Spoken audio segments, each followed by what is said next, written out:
Olá, gente, tudo bom? Boa noite. Sejam bem-vindos a mais um episódio do Gineco Talk. Hoje a gente tem um convidado super especial falando de um tema mais especial ainda.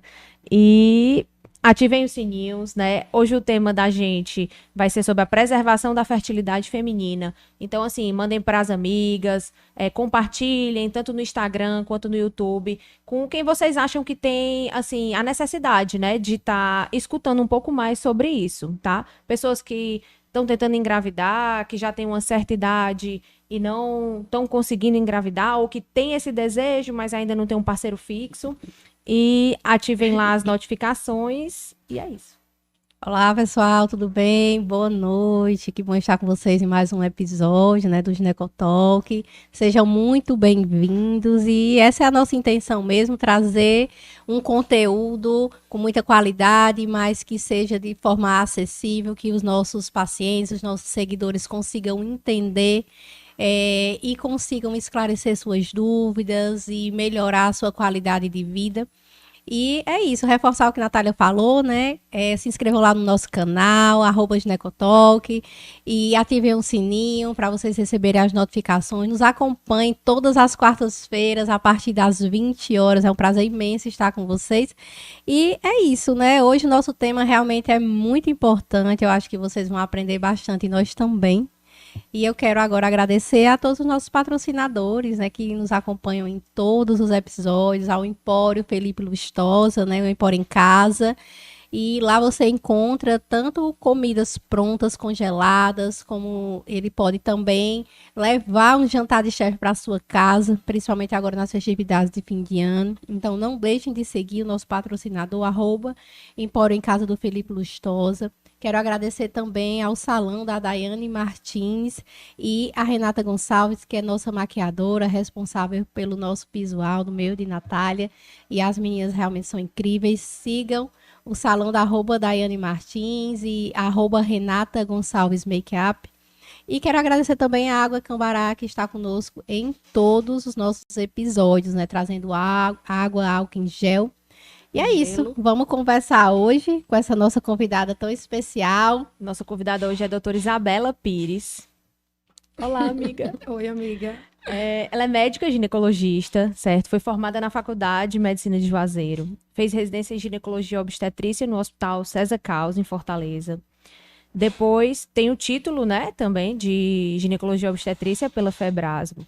Depois ela fez uma especialização em reprodução humana e assistida pela Santa Casa de Misericórdia de São Paulo. E um fellow, que é como se fosse uma sub-especialização, para quem não sabe o que é.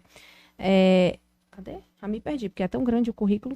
Mais importante dizer que ela é especialista mesmo, né? Muito. Então, um fellow em medicina reprodutiva no Solarium Health Group, em Fortaleza. Fez especialização em ultrassonografia e ginecologia obstetrícia pela ECOS e atualmente é presidente da seccional de Juazeiro do Norte da Sociedade Cearense de Ginecologia Obstetrícia, SOCEB. Né? Ela é sócia e fundadora da Clínica Vitálida, em Juazeiro. Inaugurou quando, Bela, a clínica? Em 2020. 2020. 2021. 2021, tem super nova a clínica, mas já veio com um peso enorme para a região, gente. E ela faz parte do corpo clínico da Clínica Evangelista Torquato, que é super conhecida e referência em reprodução humana em Fortaleza. Boa noite, Isabela. Boa noite, Isabela. Gente. Seja muito bem-vinda. Estou emocionada com esse convite, feliz demais por estar aqui hoje, falando de um tema que eu amo, né? Um tema de relevância clínica para nós mulheres gigantesco, e principalmente por estar na Ginecotal, que minha gente, que é referência no Cariri. Eu estou muito feliz. A gente que está feliz de te receber hoje para falar desse tema que é tão importante. E eu estou mais feliz ainda de ter tantas filhas do César Carlos aqui, né? Não é, o Cezinha. Né? Cada uma numa época diferente, mas que bom que nós trouxemos tanta coisa boa, né? De lá para cá. É sim, muito querido. Isabela, fala um pouquinho das tuas redes sociais para as pessoas te conhecerem. Me diz como é que tá o teu Instagram, o que é que tu tá abordando por lá e qual o Instagram da tua clínica também para os seguidores começarem a ver o teu trabalho e te conhecer. Agora. Bom, gente, eu sou Isabela Pires, né? Faço ginecologia e medicina reprodutiva. Meu Instagram é doutora Isabela Pires GO. Trabalho na Vitálida, sou sócia fundadora, junto à minha cunhada Lorena, maravilhosa.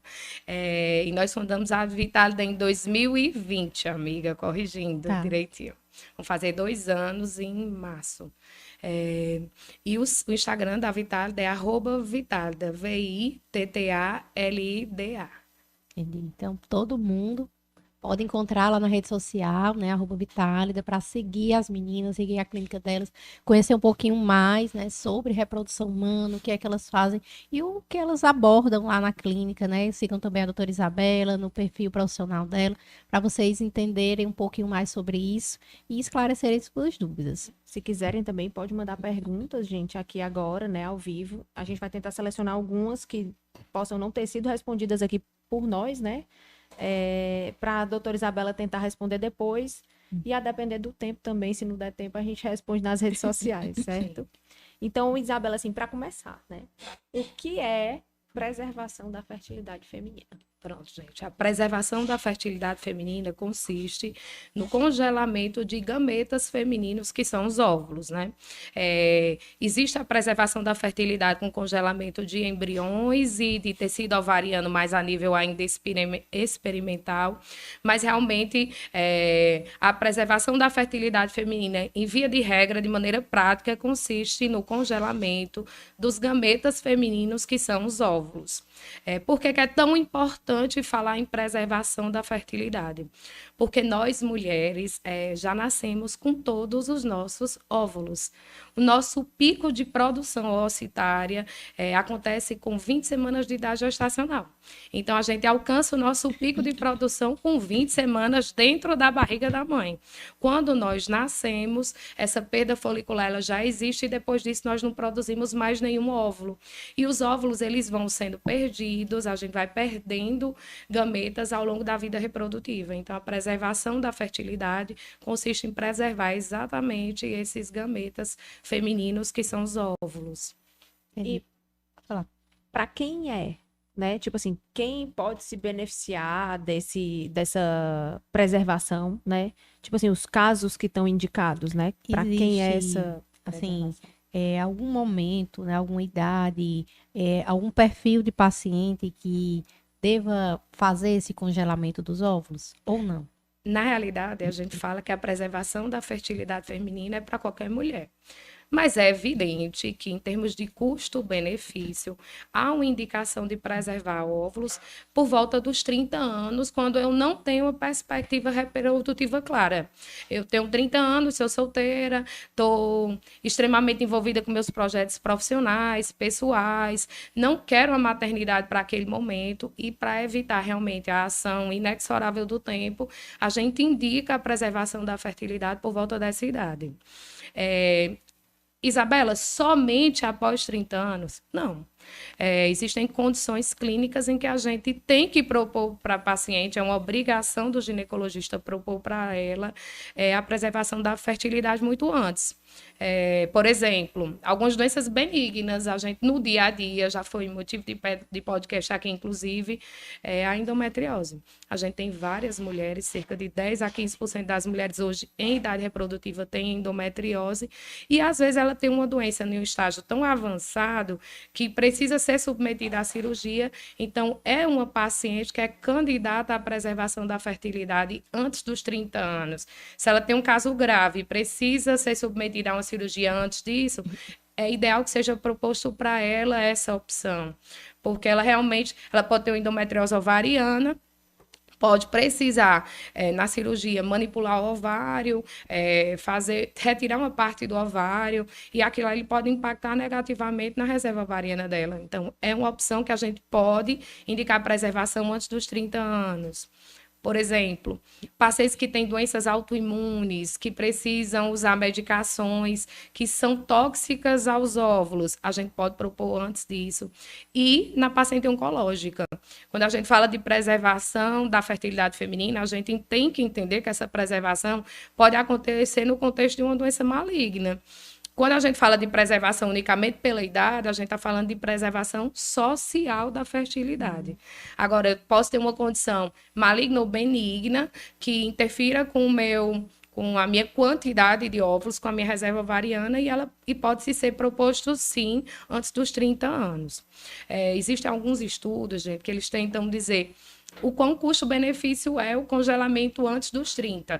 E já se sabe que se a mulher congela, por exemplo, com 25 anos, as chances dela precisar desses óvulos a longo prazo são muito pequenas. E a gente sabe que, infelizmente, congelar óvulo não é barato, né? Os custos ainda são muito altos, porque tudo que envolve terapia de reprodução assistida ainda envolve um custo muito alto pela questão realmente de tecnologia envolvida no processo. Então, a gente tende a orientar a preservação da fertilidade depois dos 30 anos. E eu venho fazer uma ressalva aqui que é responsabilidade do ginecologista geral orientar paciente com 30 anos que a ação do tempo, ela é inquestionável, né? Então, eu diria que uma boa idade é depois dos 30. Ah, Isabela, eu sou casada, vou engravidar daqui a 2 anos. Preciso congelar óvulo? Não, você vai engravidar daqui a 2 anos. Você não tem nenhuma condição dessas que eu citei, não precisa. Mas a gente tende a indicar uma avaliação de reserva ovariana e o congelamento depois dos 30 anos. E tem alguma idade limite? Tem. Idade máxima? Na realidade, em literatura, não.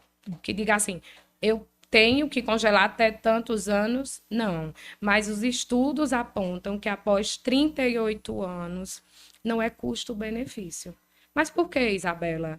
Porque a gente sabe que os óvulos vão diminuindo em quantidade, mas vão diminuindo também, questionavelmente, em qualidade.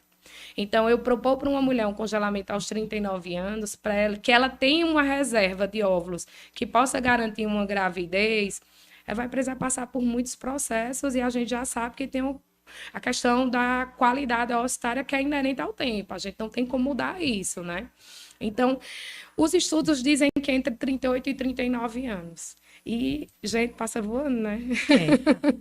Meu Deus, você falar para uma mulher de 39 anos, eu hoje com 39 anos, que custo-benefício não é tão bom congelar óvulos. É complicado, é um assunto denso, é um assunto que envolve muitos questionamentos, é difícil para a gente, mas não existe data limite. A gente faz esse tipo de orientação em relação ao custo-benefício.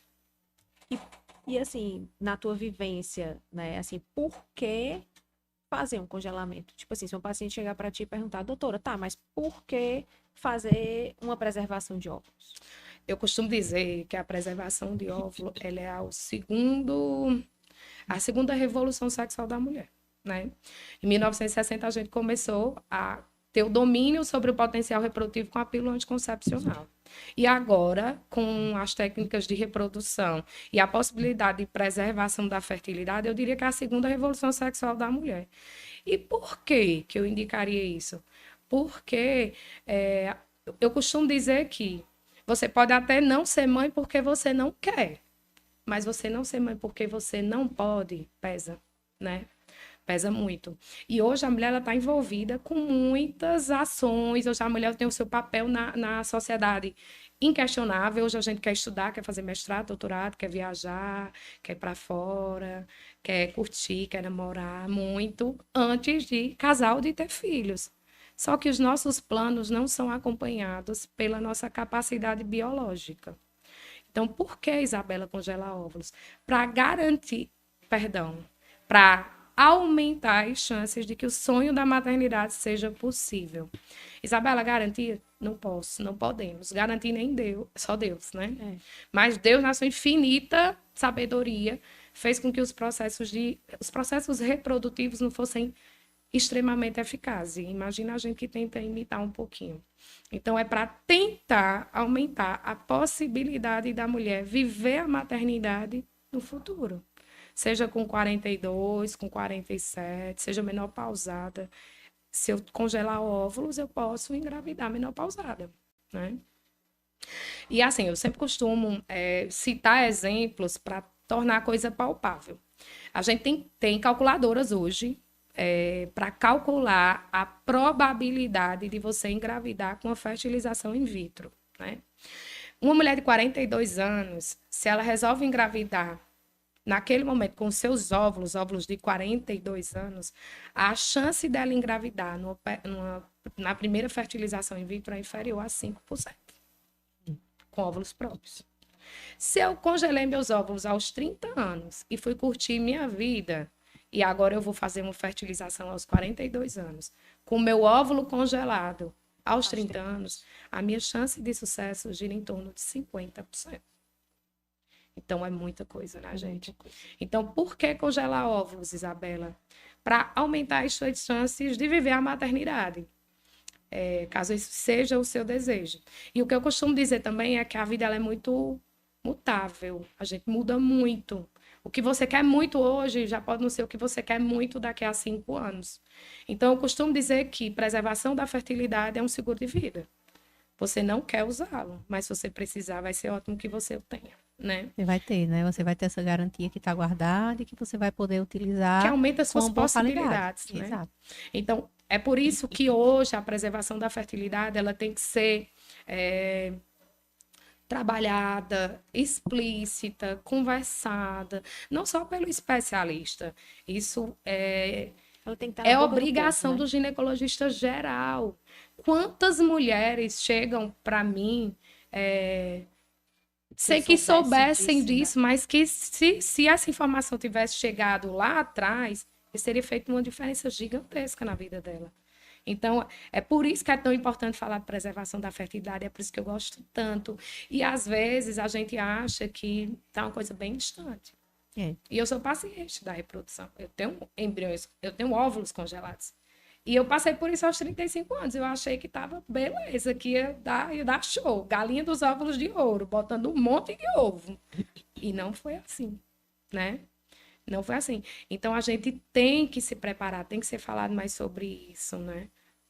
E trazer essa oportunidade, né, para os pacientes entenderem que é exatamente como você falou, que hoje nós queremos viver nossos sonhos, nossos projetos, e não quer dizer que a gente vai ter que excluir a maternidade. Então, tem pessoas, essa semana mesmo eu tive paciente do consultório que me falou exatamente isso que você está falando agora, que queria se realizar profissionalmente, mas que não conseguia encaixar a maternidade, e eu dei essa opção para ela, né, de fazer o congelamento de óvulos para que ela conseguisse deixar essa reserva guardada numa possibilidade mais para frente, se ela já tivesse realmente encontrado um parceiro que fosse o perfil que ela procurava e tivesse no momento de viver essa maternidade de uma forma que ela tivesse a oportunidade e não deixar esse tempo passar.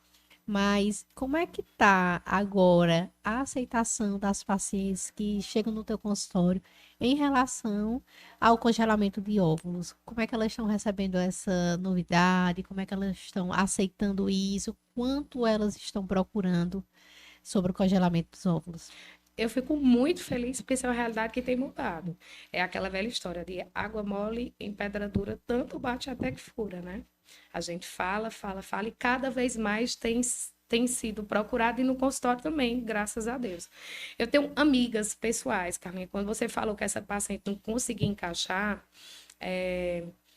eu convivo com isso há muito tempo, inclusive de perto, com amigas próximas, sabe? Eu tenho várias amigas que também já fizeram congelação de óvulos. Pois é, isso é muito comum, nós médicas, né?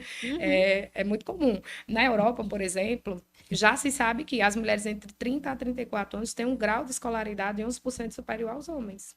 Então, a gente estuda mais, a gente se dedica mais. Então, assim, é muito comum que haja essa preocupação. Cada vez mais, realmente, tem chegado pacientes com essa intenção. Queria que fosse mais, acho que a gente está longe de um número ideal, mas a sementinha da curiosidade está sendo plantada e eu tenho certeza que ela vai dar bons frutos, né? Quando a gente fala em preservação da fertilidade também, fala muito em trabalho, mas vamos ser realistas, não é só trabalho. Você tem com quem ter um filho? Porque eu tenho várias amigas, mulheres lindas, inteligentes, maravilhosas, mas que não encontraram o cara certo. Você, às vezes, quer encontrar a tampa da sua panela e o relógio biológico, né? Tá correndo. Então, não é só uma questão de trabalho também, é a questão da pessoa que você quer para a sua vida, né? Para formar uma família com você, para ter um filho. Então, muitas mulheres vêm estão procurando consultório, graças a Deus, em busca de preservação de fertilidade. Hoje eu confesso que elas ainda chegam tarde. A mulher está tentando para isso em torno dos 35 anos. Sonho que um dia essa procura ela venha de uma maneira mais precoce, porque, como a gente já falou, não é a mesma coisa congelar aos 30, mas o perfil de paciente ele é bem diversificado, mas a grande maioria que chega hoje ainda é um pouco mais velha do que o que nós queríamos, né? Mas eu confesso que sim, tem melhorado, e eu acho que é responsabilidade nossa tocar mais ainda nesse ponto para que mais mulheres tenham oportunidade. Conheçam, né, esse processo e conheçam a importância dele e que elas podem sim querer ser mães mais tardes e preservar essa fertilidade. E que bom que está aparecendo cada vez mais na mídia pessoas tendo filhos mais velhos, né, de forma mais tarde. E até outras pessoas que não tiveram essa oportunidade de congelamento dos óvulos, mas que depois fizeram uma fertilização com ovos doados, tá? Então, assim, enfatizar isso para as pacientes, que essa oportunidade de congelamento dos óvulos vai evitar também que elas possam engravidar com óvulos doados. Não que isso não possa acontecer, mas que ela pode ter a oportunidade de ter os dela guardado para numa possibilidade que seja o que a gente considera ideal, nunca vai existir esse momento ideal, mas que seja um momento que para ela seja mais adequado. Né? Que bom que a mídia tem explorado cada vez mais isso, né? Com certeza. Eu acho que a mídia ela tem que ser mais clara. Tem muitas mulheres engravidando mais velhas e parece que é uma coisa muito natural. E isso, às vezes, é extremamente danoso. Porque fulaninha de tal engravidou com não sei quantos anos e ninguém explicou como foi que aquilo aconteceu. E parece que o tempo não existe. Né? E muitas vezes eles acham que foi de forma natural. Que engravidar é bem fácil. Porque assim, é difícil, minha gente. A gente passa a vida inteira fugindo de uma gravidez. Que se você encostar, vai ficar grávida, né? E depois você começa a entender que não é bem assim, é complicado. Então, assim, eu acho que a mídia tem que falar. Em alguns momentos, eu acho que ela se comporta em desfavor, no sentido de não explicar para as mulheres que engravidar espontaneamente depois dos 40 anos não é fácil. Existe, graças a Deus, sim, a opção de ovo doação. Graças a Deus que ela existe, porque tem permitido diversas mulheres serem mães. E a maternidade, para mim, é uma coisa muito mais sublime, vai muito além da genética, na realidade. Vai além do gestar, é a questão da parentalidade. Mas é importante que isso seja dito para que essa mulher ela se prepare, ela congele óvulos para que ela não precise passar pela dificuldade de não engravidar. Frustração. Né? Pela frustração, para que ela não precise passar pela tristeza de entender que não vai gestar, porque a mulher que chega na ovulação, ela passou por um luto, ainda até aceitar. Então, a preservação da fertilidade, ela vem para evitar tudo isso, né? E assim, Bela, quando dá esse passo, né, de vou congelar meus óvulos? Eu acho que quando a mulher, ela tem... Pelo menos ela estima que não vai engravidar tão cedo, né? Depois dos 30 anos, avaliou reserva ovariana, aí é um ponto importantíssimo, faz parte do... Para mim, na minha cabeça, isso não sai da minha cabeça, mas a avaliação de reserva ovariana faz parte da rotina ginecológica de uma mulher com mais de 30 anos. Hoje a gente tem alguns marcadores de reserva ovariana importantíssimos, com aplicabilidade clínica enorme. O principal é, sem dúvida, a dosagem do hormônio antimileriano, AMH, que pode ser dosado em qualquer época do ciclo menstrual, usando ou não anticoncepcional. A gente sabe que o uso da pílula interfere um pouquinho, mas estima bem a sua reserva. E a contagem de folículos antrais é um ultrassom que você faz no primeiro ao terceiro dia da menstruação, idealmente, para contar quantos folículos, quantos óvulos você tem ali no seu ovário, porque a quantidade de folículos estima a quantidade de óvulos que você tem guardado, né? Então, primeiro de tudo, eu acho que parte de uma avaliação de reserva ovariana. A paciente que tem uma reserva ovariana adequada para a idade e que tem perspectiva prévia de engravidar, não precisa, mas toda aquela outra que não tem perspectiva de engravidar tão cedo, antes dos 35, congelar, gente, com certeza. Infelizmente, o custo ainda é um pouco alto para a nossa realidade, mas eu também costumo dizer que são prioridades. Sim. Eu tenho um paciente que no exame, foi bem emblemático o caso dela. toda linda, maravilhosa. Foi fazer exame de rotina. Vamos dosar teu MH? Vamos dizer, a gente teve uma ingrata surpresa. Ela tinha uma reserva ovariana muito aquém do que era esperado para a idade dela. E ela estava com a viagem programada, ela ia para a Europa com as amigas e ela teve start. Eu não vou para a Europa, não. Eu vou congelar óvulo. Então, foi a prioridade que ela fez naquele momento. Então, é um procedimento factível, acessível, hoje bem mais fácil para a gente que está no Cariri. É um procedimento bem mais fácil para a realidade local. A gente não consegue fazer tudo ainda aqui, mas a maioria dos processos, né, que envolvem a preservação da fertilidade, sim. Então, para mim é isso, amiga. Chegou aos 30 anos, não tem desejo reprodutivo imediato, congela, né? Congela, preserva. E como é que é feito, Bela, esse processo? São os Tipo, passos a que a parte paciente deve técnica seguir, mesmo, né? né? Iniciar para Sim. começar a tentar seguir esse caminho para guardar os óvulos. Vamos lá. Primeira coisa, uma avaliação ginecológica de rotina. A gente tem que ter certeza que aquela mulher está saudável, né? Ultrassom de mamas, porque muitas das medicações que nós usamos pode aumentar um tumor que seja dependente de hormônios. Então, tem que excluir qualquer patologia da mama, patologias da tireoide, exames laboratoriais de rotina, avaliar se essa mulher tem uma saúde global boa. Sorologias para doenças sexualmente transmissíveis é crucial, inclusive para aquela mulher que pretende doar, é obrigatório. Doar e congelar também. Para aquela mulher que pretende congelar, é obrigatório. Existem sorologias que são determinadas pela Anvisa, que nós precisamos ter recentes, né? Avaliação de reserva ovariana, AMH, contagem de folículos. Com tudo isso, a gente consegue propor para a mulher um esquema de tratamento. A gente inicia com estimulação ovariana. A gente usa medicações, muitas delas são injetáveis, cerca de 10 dias de tratamento injetável mais oral. Mais ou menos no 8º dia, a gente faz uma ultrassonografia transvaginal para saber como é que está aquela mulher. Faz um ultrassom inicialmente. Assim que vai começar as medicações, com outro dia a gente vê novamente essa paciente com avaliação laboratorial e ultrassonográfica. E a partir daí a gente consegue estimar, predizer e definir qual dia que ela vai funcionar, né?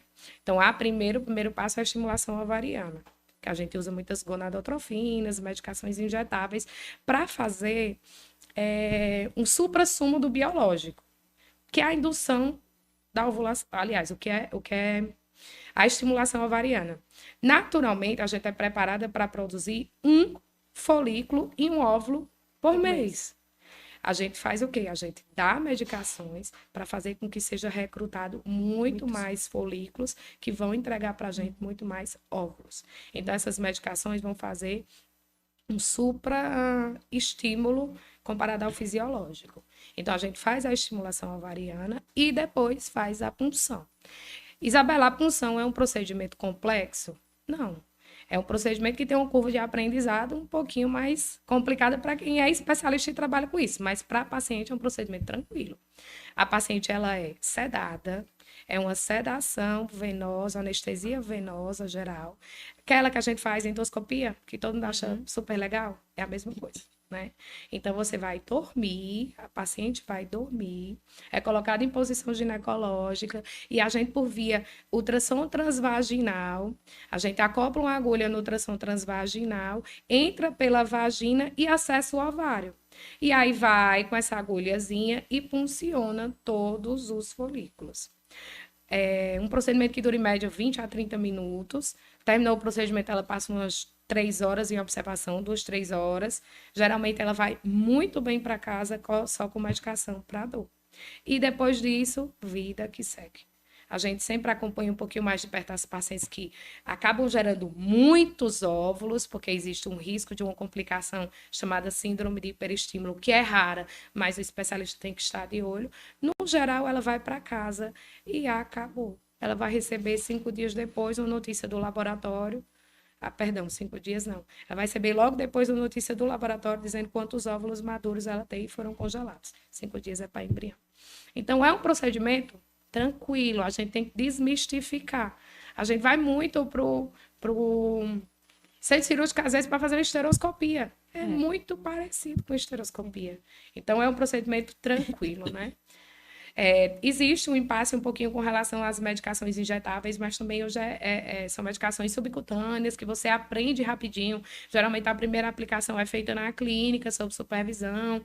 A gente tem vídeos institucionais ensinando a paciente como usar em casa. Tem o recurso hoje do WhatsApp também, tem a ligação para a pessoa que fica responsável pelo setor de medicação. É tranquilo. Tem alguma coisa assim que a paciente deva se preparar? É só a aplicação mesmo do medicamento que ela faz em casa. A gente primeira ela faz na clínica, né? As outras em casa. As outras em casa. A gente sempre orienta que ela esteja com a saúde ginecológica em dia, se alimentando muito bem, evitar álcool no período de estimulação, evitar atividade física, porque a gente estimula muito o ovário, então ele vai crescer. Então a gente evita atividades físicas, porque aquilo ali pode provocar uma torção ovariana, é uma condição rara, mas pode. Ela pode ficar mais inchada, dolorida, com cólica, mas assim, nada demais, é muito breve o tempo de estimulação. Então, são 10 dias que você vai ficar mais tranquilinha. Aqui, os 2 primeiros dias a gente ainda aceita ser para academia, depois dias a gente já não sugere. E é isso. Tá com o exame de citologia oncótica em dia, né, gente? Pelo amor de Deus. Quando você fala assim, faz o checklist da rotina ginecológica. Tá bem, tô me alimentando bem. Como é que tá o meu peso, né? A gente também tem que falar sobre isso, porque obesidade piora os resultados dos estímulos, né? Por quê? Porque a paciente ela fica mais resistente à medicação. Às vezes a gente precisa de uma quantidade de medicação muito maior e o resultado não é tão bom. Para essa paciente que vai fazer a coleta desses folículos dos óvulos, existe uma quantidade ideal que tem que se coletar, ou a paciente consegue fazer tudo isso numa única punção, ou pode existir a possibilidade de puncionar, mas não vir realmente quanto se deseja, a quantidade que seja ideal e ela precisar fazer uma nova coleta, como é que funciona? Estou com vontade de levantar e lhe dar um beijo por causa dessa Meu Deus. pergunta. Essa pergunta foi fantástica, né? Existe uma obrigação da gente, enquanto pessoas que trabalham com medicina reprodutiva, de alinhar expectativas. A gente acha que eu vou ali, bem ali, vou comprar uma cesta cheia de ovos, vou guardar e acabou. E não é assim, né? Às vezes o ideal está muito longe do real. E isso é uma conversa que tem que ser muito clara com a paciente. Por quê? A paciente jovem, que tem uma reserva ótima, ela responde melhor. Então, ela pode dar a quantidade de óvulos que a gente pretende que ela tenha. Por quê? Isabela, um óvulo é igual a um embrião? Não. Existe um funil da fertilidade, né? A gente tem vários folículos que vão ser estimulados. Algum desses vários folículos estimulados, alguns vão virar óvulos. Depois a gente vai ver quantos óvulos maduros. Depois, quantos óvulos foram fertilizados, quais desses óvulos viraram embriões, quais viraram blastocistos, quais blastocistos são euploides e quantos blastocistos euploides vão virar embrião, certo? E quantos embriões vão virar uma criança nascida viva em casa no braço de uma mãe. Existe um funil. A gente fala que hoje, para uma mulher jovem que tem uma qualidade ossária boa entre 30 a 35 anos, 15 óvulos garante mais ou menos uma taxa de gestação de um nascido vivo em torno de 90%. Então, se eu faço o estímulo numa menina jovem com qualidade ossitária boa e uma boa reserva, a tendência é que eu consiga esses 15 óvulos em uma punção. Ao passo que para a mulher mais velha, não, né? Então, a gente tem que alinhar esse tipo de expectativa. Entender que, às vezes, a mulher precisa de 2, 3, 4, 5 estímulos para conseguir aquela quantidade de óvulos. E a gente também sabe que aquele óvulo não tem a qualidade de uma mulher mais jovem. Eu costumo dizer que eu prefiro 2 óvulos de uma mulher de 32 do que 10 óvulos de uma mulher de 42. Ou mais até. Né? Então, assim, quantos procedimentos a gente vai precisar fazer para conseguir esse número mínimo? Não sei. Né? A tendência a gente consegue estimar e às vezes a gente se surpreende. A medicina reprodutiva, ela veio para a gente entender que a gente não tem domínio de quase nada. Porque nós podemos muito bem ser surpreendidos. A gente, enquanto profissional, porque a gente às vezes acha que vem, espera aquilo e a resposta não é aquela. E a paciente também esperava coisa e foi outra completamente diferente. Tem alguma Expectativa, né? máximo de vezes? Não, né? Depende Não. de cada paciente. né? Depende da paciente. Existe o custo associado Sim. a isso, que realmente é alto. E existe o custo não financeiro somente, gente. Existe o custo emocional. É muito difícil para a mulher que passa por uma punção, tem poucos óvulos e sabe que tem de novo. É um tratamento rápido, como eu falei, mas não deixa de ser incômodo, é chato. Você tem que estar aplicando medicação todo dia, medicação oral de 8 em 8 horas, eu não posso esquecer. Tem paciente que fica num grau de ansiedade tão grande, gente, que erra a medicação. Entendeu? Erra a medicação. Imagina, erra a medicação caríssima, mas erra, sabe? Então, assim, existe um custo emocional muito grande diante de tudo isso. Mas quando a paciente sabe o que vai acontecer, ela estima mais ou menos como vai acontecer, ela está mais preparada. Sim. Ruim é chegar, não, com 35 anos você vai conseguir os seus 15 óvulos de uma vez só. Epa, espera ainda. Vamos alinhar expectativas com ela, vamos ver como é que está a reserva dela. Quando eu faço ultrassom, que eu falei inicial, para começar a medicação, eu já sei quantos folículos maduros, quantos óvulos mais ou menos a gente vai conseguir. Se eu tenho 5 folículos no ultrassom basal, na contagem de folículo antral, antes dela começar a medicação, eu sei que ela nunca vai ter 10 óvulos. Então, eu consigo alinhar com ela melhor isso. Mas é muito importante, porque isso é motivo de muito desgaste, inclusive, da própria paciente com o profissional. Né? Se isso não for uma coisa que fica muito bem amarrada, ela pode se sentir enganada. Sim, né? sim. Mas, Isabela, quantos óvulos mais ou menos eu preciso para ter uma estimativa de 90% em torno disso de um bebê nos meus braços em casa? 10 a 15 óvulos. 15 óvulos. E se, por exemplo, Bela, eu 15. E se eu não quiser, ou então, porventura, eu congelei meus óvulos aos 30, porém engravidei naturalmente aos 34, certo? E não vou querer mais utilizar aqueles óvulos. Ou então, realmente, congelei, mas mudei de ideia, como você disse, a gente muda muito de pensamento, e não quero utilizar mais aqueles óvulos. Eu posso doar esses óvulos ou descartar? Como é que funciona isso aí? Você pode doar, mas para isso existem algumas condições que são obrigatórias a serem cumpridas. Por isso que também é bom, já quando se fala em preservação da fertilidade, expor para o paciente essa opção. Existem sorologias, como eu falei, que são obrigatórias. Algumas clínicas exigem exames genéticos como cariótipo. A paciente não pode ter mais de 37 anos, porque no Brasil, doadora de óvulo só até 37 anos e doador de espermatozoide só até 45. Os homens pensam que vão fazer menino eternamente e que pode doar esperma ou espermatozoide até o fim da vida. Não é assim, né? Então, existe uma data limite para que você seja doadora. Para você, mulher, 37 anos. Então, o óvulo de uma mulher mais velha, se ela porventura desejou engravidar ou doar mais velho, ele não vai poder ir para ovodoação. Isabela, deixa eu voltar um pouquinho pro assunto da punção. Quando vai fazer a punção, você punciona um ovário de cada vez ou você pode, na mesma sessão, puncionar os 2 ovários? Não, a gente punciona os 2. Ah, punciona os 2. Primeiro começa por... E vai do direito ou o contrário, e depois o outro. Punciona o ovário que tem óvulo. Entendi. Os óvulos que tem lá, que são passíveis de punção, você punciona todos os 2. Às vezes, existem folículos, né, muito pequenos, que não vale a pena serem puncionados.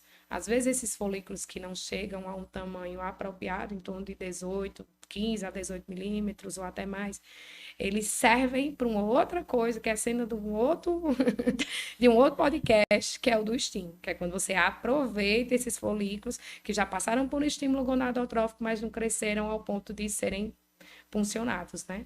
Mas funciona os 2. Entendi. A gente sabe que... Qual melhor seria?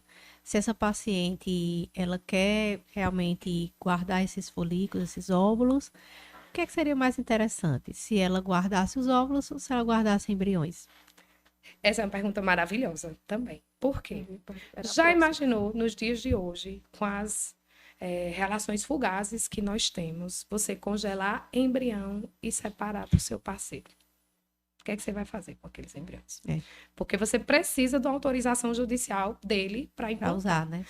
Se você acabou o casamento, é porque a relação não deve ser muito boa. Raras exceções, isso pode acontecer. Então, hoje, preservação da fertilidade feminina é igual à preservação de óvulos, exceto alguns outros, assim, raros casos. Digamos, eu tô com meu marido, vim fazer uma fertilização in vitro, porque eu tenho infertilidade por algum fator, mas eu tenho uma doença genética ligada ao sexo, uma doença genética na minha família.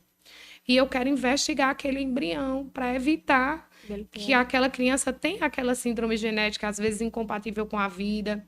Então, a gente faz biópsia embrionária e congela esse embrião para que o casal aguarde o resultado da biópsia, né? Outro exemplo, uma paciente que tem uma reserva ovariana muito baixa, uma paciente que desenvolveu uma insuficiência ovariana prematura, por exemplo. Você sabe que ela vai entrar brevemente na menopausa e ela quer muito filhos. Então, a tendência é que, nesses casos, a gente congele embrião. Por quê, Isabela? Porque durante o processo de desvitrificação, a vitrificação é o nome para congelamento, é a técnica que a gente utiliza hoje. Durante esse processo de desvitrificação, há uma perda ocitária, a gente pode perder até 20%. E quando eu tenho embriões, eu tenho uma amostra mais fiel de que se eu posso não ter filhos. Então, eu tenho um paciente de baixa reserva, que é muito difícil conseguir óvulos, mas eu consegui, e eu consegui fertilizar e eu congelei embriões. Ou então, para aquela mulher que é infértil, para o casal, né? Deixar de tirar tanta essa responsabilidade só em cima da gente. Aquele casal que tem infertilidade, que passou por um processo de fertilização in vitro, que fertilizou alguns óvulos, guardou alguns e fertilizou outros, e que ali gerou para a gente vários embriões. Ela não vai colocar os vários embriões, ela não vai implantar, até porque a legislação não permite. Então, ela vai congelar embriões. Por quê? Hoje, depois da resolução fresquinha, que foi agora de setembro de 2022, a mulher abaixo de 37 anos só pode transferir até 2 embriões. A mulher acima disso, 3. E embriões euploides, geneticamente já avaliados, só pode ser transferido 2. Então, eu consegui, a partir da fertilização in vitro, obter 5 embriões, eu vou ter que congelar os outros, porque não existe descarte de embrião. É ilegal. Entendi.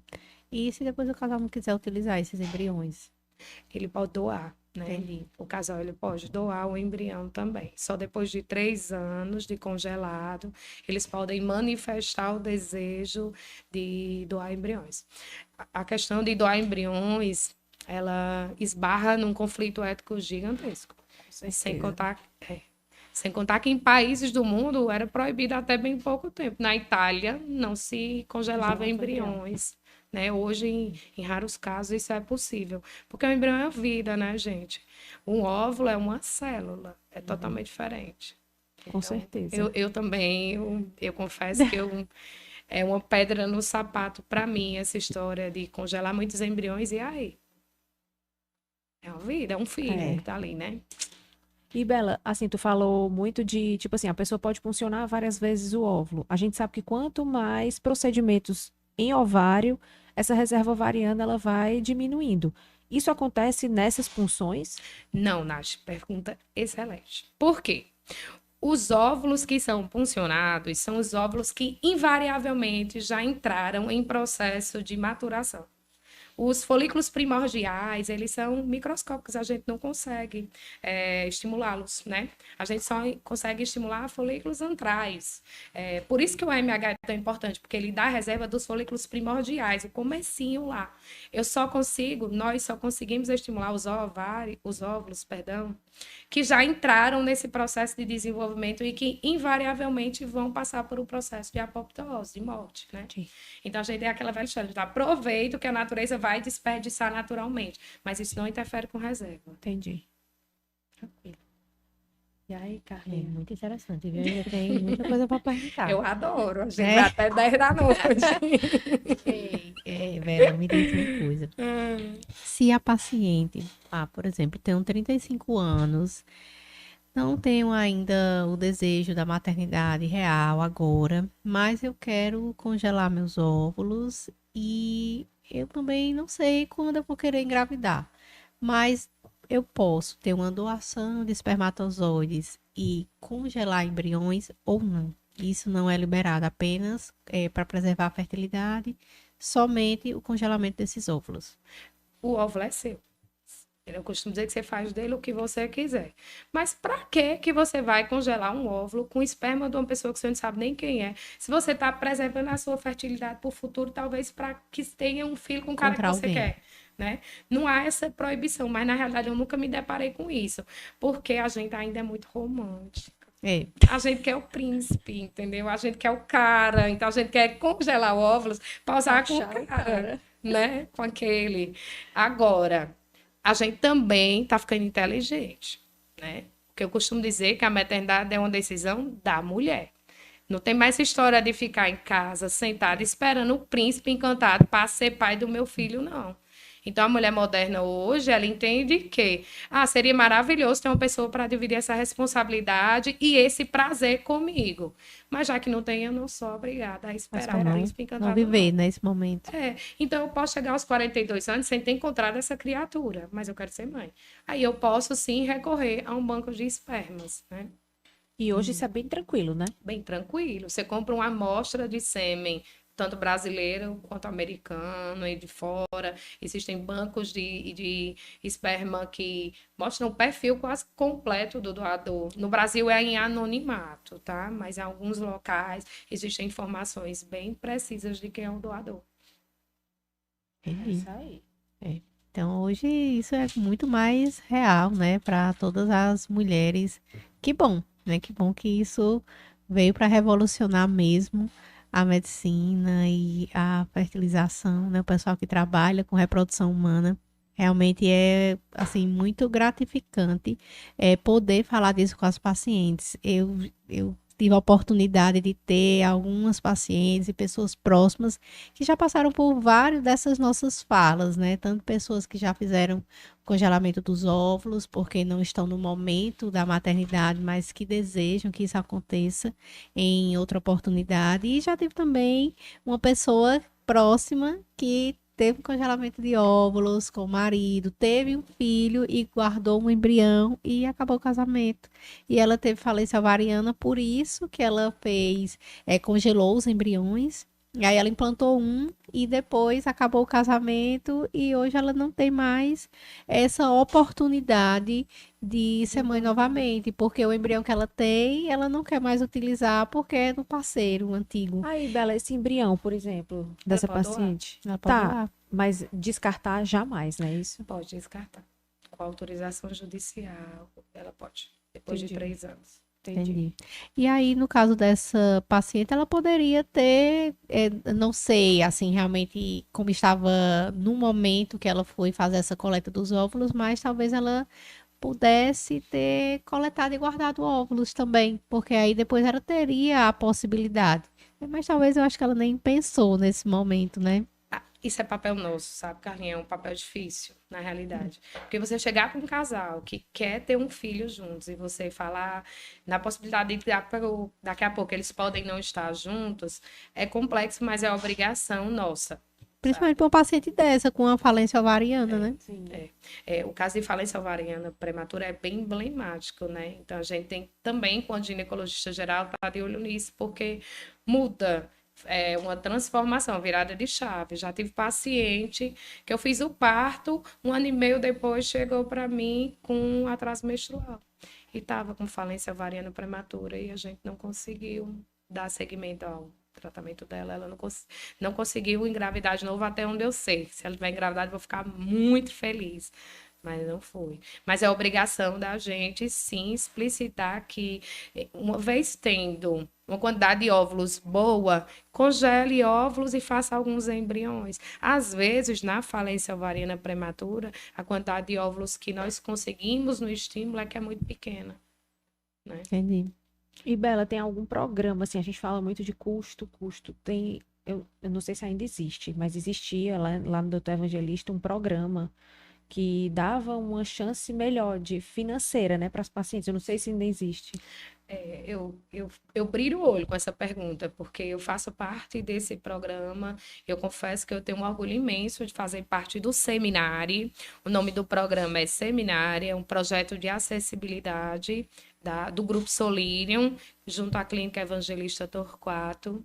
Mas esses subsídios que nós temos, eles estão restritos à fertilização in vitro. Ele ainda não se amplia para a preservação de fertilidade. Em alguns centros do Brasil, sei que sim, mas no nosso caso é para fertilização in vitro, aquele casal que já vem para engravidar. Entendi. E como é que as pessoas podem ter acesso a esse programa?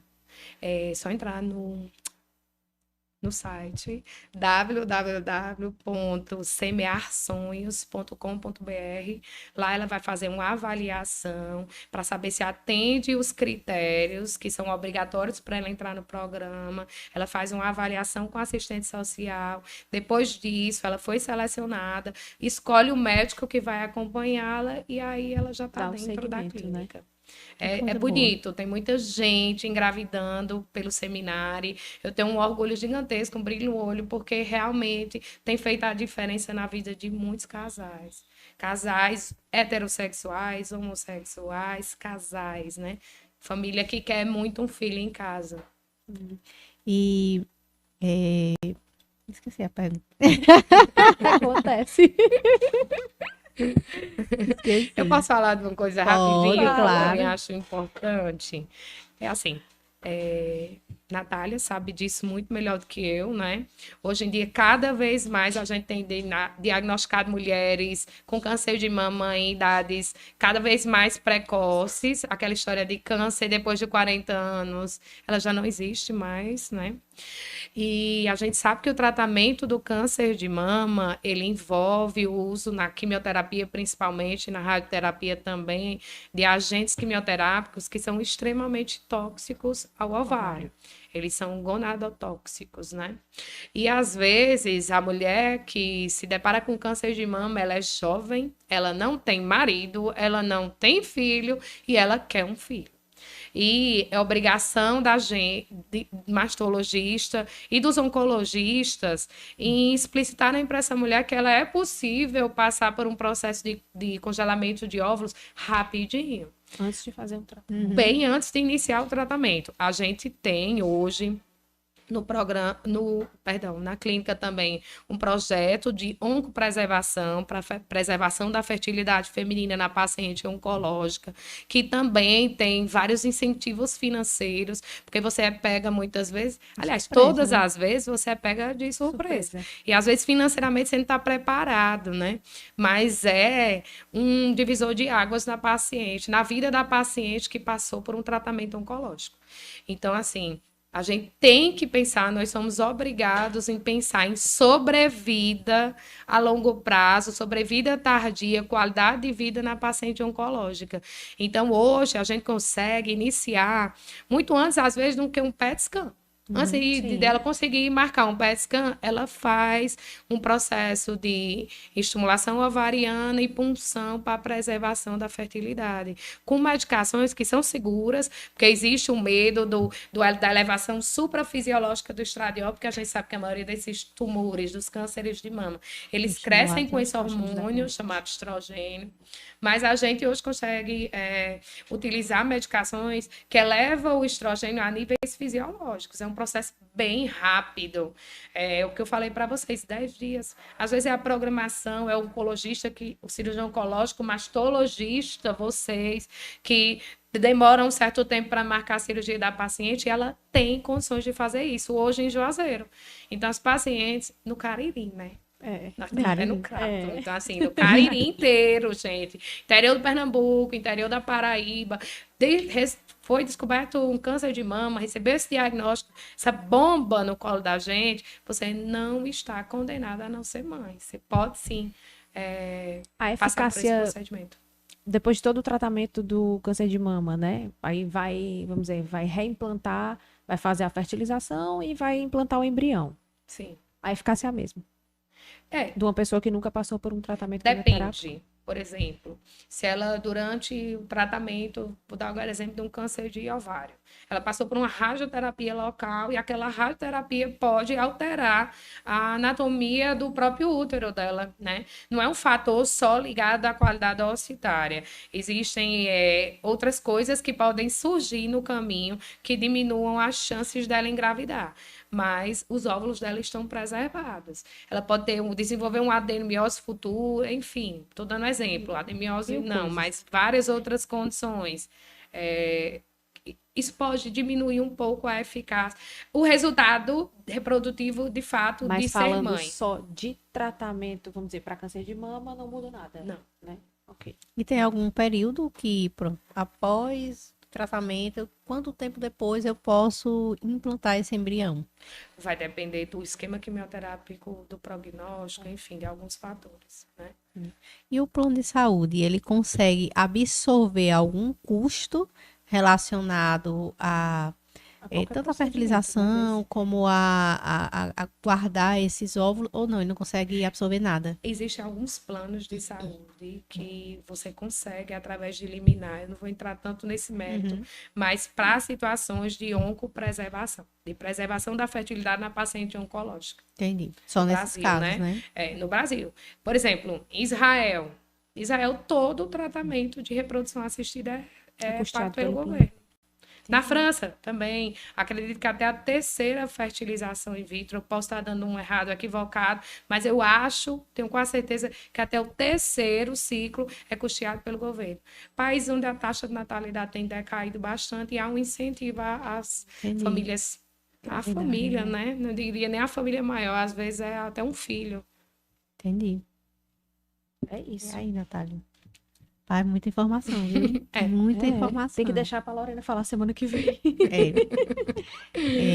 Esse assunto realmente é muito importante, tem uma relevância imensa para a nossa sociedade. Eu acredito que as nossas pacientes devem estar muito felizes de, nessas 2 semanas, estar sendo abordado sobre fertilidade, porque é uma dor muito grande para as mulheres. E a gente vê isso todo dia, né, Natália, no consultório. Tem sido abordado também de uma forma bem específica, né? Eu acho que não tem canto nenhum que fale com tanta especificidade, tanta e assim, de uma forma tão autoridade fácil como tá para sendo elas falado. entenderem, né? Entenderem sobre isso, porque não é raro a gente se deparar com exatamente essas perguntas. A grande maioria das pacientes já estão depois dos 30 anos e não tem ainda essa perspectiva de serem mães, assim, de uma forma mais breve, mas que não querem deixar de passar por esse momento. Isabela, o que tu tem de recado para deixar para as nossas pacientes, né, para os nossos seguidores, em relação a preservar a fertilidade e de orientação todo esse mesmo mundo da reprodução. do mundo da reprodução? Aí eu encho os olhos, né? Eu amo falar sobre isso. E o meu recado aliás, o meu apelo é que seja falado mais sobre isso, sobre infertilidade, encarar a infertilidade como um problema de saúde pública. Já é considerado em muitos países um problema de saúde pública. 10 a 15% dos casais são inférteis, né? E a gente precisa também falar mais sobre o efeito da idade no nosso potencial reprodutivo, desmistificar muita coisa e assegurar a essas pacientes informação de qualidade, né? Saber que é possível, é papel nosso orientá-las de que é possível preservar a fertilidade e evitar os efeitos danosos do tempo, né? O tempo, ele é implacável nesse sentido, mas é que é possível, né, gente? A gente não veio nesse podcast trazer uma mensagem negativa. A gente vem exatamente o contrário, né? Falar para você, mulher, que tem 30 anos, envolvida em seus projetos profissionais, querendo crescer, querendo viajar, não encontrou ainda o cara legal, não precisa ser o príncipe porque não tem príncipe, mas o cara legal, você sim, priorize isso como um objetivo de vida, é uma questão de prioridade. É acessível, né? Pelo menos para uma parte da população. Torço eu que no futuro bem próximo isso seja mais acessível ainda. Quem sabe os planos de saúde e o governo não encarem esse problema como ele de fato merece ser encarado. Mas eu venho fazer aqui um apelo para que se fale mais sobre isso, para que as mulheres saibam que é possível, sim, preservar a fertilidade para tentar aumentar as chances de maternidade. Porque a gente, enquanto mãe, né, amigas, a gente quer propagar esse sentimento para o mundo inteiro. Então, é possível, sim, você tentar fazer muitas coisas e encaixar a maternidade nos seus planos futuros. E é isso, eu tô morta de feliz de ter estado aqui hoje. Espalhar esse podcast, gente, para todo mundo. Isabela, nós que estamos muito felizes de receber aqui no nosso podcast para tratar esse assunto assim de uma forma tão boa, tão leve, né, para os nossos pacientes e nossos seguidores. Nós queremos realmente agradecer de coração e estender o convite para mais vezes, né, Natália? A Isabela eu vive, adorei. gente, na ponte aérea e terrestre, Fortaleza, Juazeiro, Fortaleza e Juazeiro. A vida dela é super corrida. Mas eu venho, me chame que eu venho. Você veio hoje. Com certeza, né? Pra gente só te agradecer, porque eu sei o quanto teu tempo é corrido. É um prazer imenso pra gente. Meu, todo meu. Viu? E é isso, gente. Hoje a gente vai encerrar o nosso podcast e nós queremos agradecer a presença da doutora Isabela, pedir para vocês seguirem ela lá na rede social, tá? @doutora Isabela Pires. Sigam também a Clínica Vitálida, para que vocês entendam mais sobre esse projeto e possam divulgar também. Sigam também a gente lá na rede social, @ginecotalk, tá? Para entender um pouquinho mais também sobre esse nosso projeto, estar por dentro, conseguir ter acesso à informação de qualidade. E eu quero agradecer também a todos os nossos patrocinadores, ao Empório em Casa, do nosso chefe Felipe Lustosa, ao salão da Daiane Martins, a Renata Gonçalves, que é a nossa maquiadora, a Água Cambará. Muito obrigada a todos os nossos patrocinadores. E não deixem de acessar o nosso canal, de assistir a todos os nossos podcasts. Nós estaremos ao vivo todas as quartas-feiras, a partir das 20 horas. E a gente espera vocês por aqui. Tem muito episódio, gente, de tema relevante lá no YouTube, certo? Então vão lá, olhem desde o primeiro episódio, certo? Tá mais ou menos feito uma sequência, né? Assim, a gente tá tentando ative as notificações para vocês lembrarem, né, de acompanhar a gente todas as quartas a partir das 20 horas. E quarta-feira estamos aqui de novo falando sobre mais infertilidade com a doutora Lorena Andrade. Se Deus quiser. É isso. Tchau, gente. Boa noite. Boa noite.